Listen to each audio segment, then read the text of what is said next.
VEDA Day 28. Good morning, Internet citizens. Bill Corley here. Today I'm going to talk about something a little less weighty than some of the last couple of things where I've been talking about issues of war and peace and government and other things. Today, being as it's a Sunday, I'm going to talk more personally today. Sort of rant about a letter that I got in the mail yesterday from my landlord. Yes, I currently have a landlord.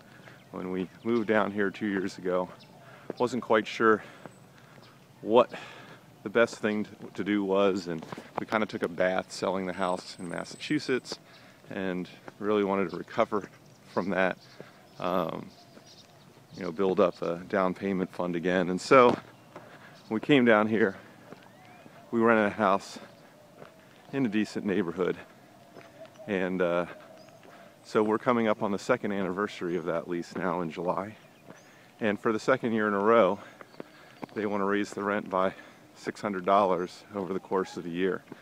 So last year they raised it by $600. This year they're raising it again by $600. And there's, on the one hand, the real annoyance of moving and of then setting up your household all again, having to take time off from work to make that happen, getting a moving truck, packing all this stuff up, transporting it, sending it back down again, getting everything reconfigured, all the utilities, getting my office set back up since I work from home. That's an important thing. So there's both a direct cost in in getting the truck and perhaps other people to assist. And there's also the indirect cost of my time and Bobby's time while he's taking summer classes and I'm working full time. And that has to be weighed against basically getting price gouged by the property manager. See, we don't rent directly from the owner of this property. Instead, we rent from this property manager, Mason Properties, who, it's sort of the epitome of the absentee landlord. Most of the time that's a good thing, right? You want quiet enjoyment of your premises. You don't want to have your landlord poking around your business.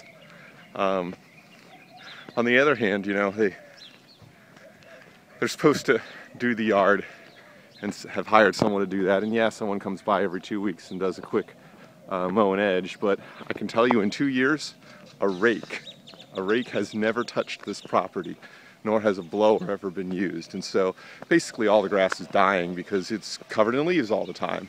And they try to tell me that that's good for the grass. Yeah, there's a sort of mulching effect to a certain point, but that's when the leaves are mulched up small, not when they just cover the property and then gradually kill everything underneath them. With beds, which used to have flowers in them, well, if they're not being maintained, then they're starting to overgrow with stuff too. So I look at that and say, and you're going to start charging me more money for this. And it got me reflecting on the nature of business generally. Most of the time, businesses treat their customers pretty well. And normally, I think I'm coming up with a rule of thumb here. When you feel like you're a customer of a business that's not treating you right, then you ought to re-ask the question, am I actually this business's customer? Because I think that's the issue here. I'm not the property manager's customer. The owner of the house is the property manager's customer. I'm just some poor schmuck who's providing revenue, right? In the sense, I'm the customer of the property owner, right? Because he's getting my money. But I think in any case in society, this intermediation, although it's helpful, it creates an asymmetrical relationship, which is bound to not make people feel good, certainly on my end. In other words, I'm the one ponying up the dough, and I feel like I'm getting screwed, right? Because I can tell you that rents aren't rising generally, or property values aren't rising at 5% per annum right now. That's just not the case. And you'd think, having a tenant with an 800 credit score and adequate income who never calls to make you do anything would be the kind of tenant that you want to keep in your property rather than the tenant that you want to encourage to go elsewhere. But I think this is sort of lost on them because, you know, ultimately, as the property manager, they can have it both ways, right? If it goes south for me, they can pin the cost of the property owner, and if it goes well, they get to reap the profits either way. If they write the contracts with the owners as well as they've written the contracts with me, then they ought to do well. I guess the thing that really annoys me about this is that this letter from them basically says that I have to tell them 45 days before the lease is up whether or not I intend to renew. Well, the obvious question would be, can I find someplace better or at least as good from a quality perspective at a lower price? Well, things don't come on the market and sit. They go off pretty quickly. And so the window is really, you know, within 30 days of when you want to move out is when you want to try to find a place. And they basically say, look, if you refuse to sign this, not only will we start looking to let the place, but we won't let you sign up again if you don't tell us now. So even though we've been there 2 years and providing a steady income,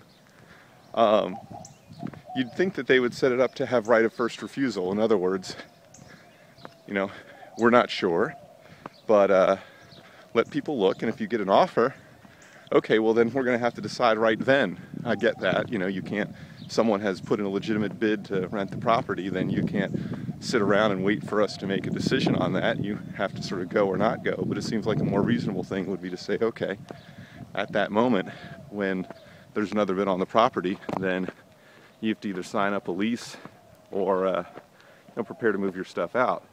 But that we have to make this decision as to whether or not to stay in this place for another year in advance of knowing what else is out there and going to be available for us. You know, it's another shitty thing, I guess, is the way that I look at this.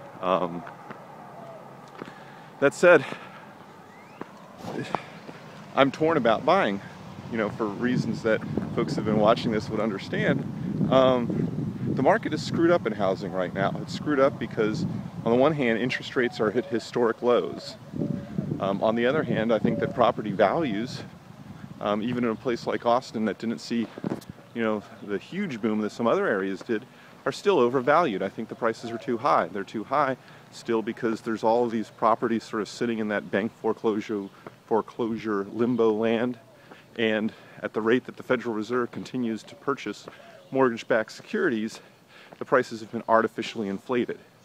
That said, this is a part of the country where certainly, even laying aside the mortgage interest tax deduction, certainly my all-in principal interest and taxes on the house that I'm renting would be less than what the rent is.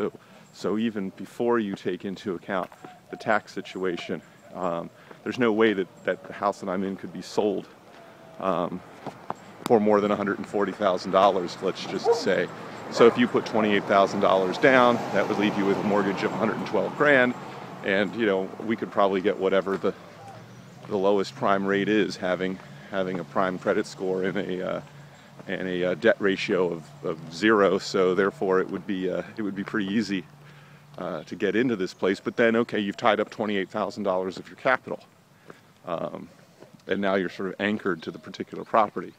And as folks that have been watching know, it is our plan to adopt, and the house that we'll need when we have children is going to be larger than the house that we need right now, and I don't want to pre-buy a home. So the house that we're renting here is actually a good house for us right now, but it's not the house ultimately that we want to buy. So again, a little bit torn by indecision here. I have until the middle of May, basically, to make up my mind what to do with her paper. I'm inclined to just cross out the rent and write in an alternative amount there, initial it, and sign and say that we're going to rent, and send it back as a negotiating ploy. See how that works out. At least get them to engage with us one way or the other. At any rate, this is mostly about me. Sorry about that, but I will be returning to making more substantive, not about me videos tomorrow. In the meanwhile, that's it, and have a great day. Be kind to one another. Bye.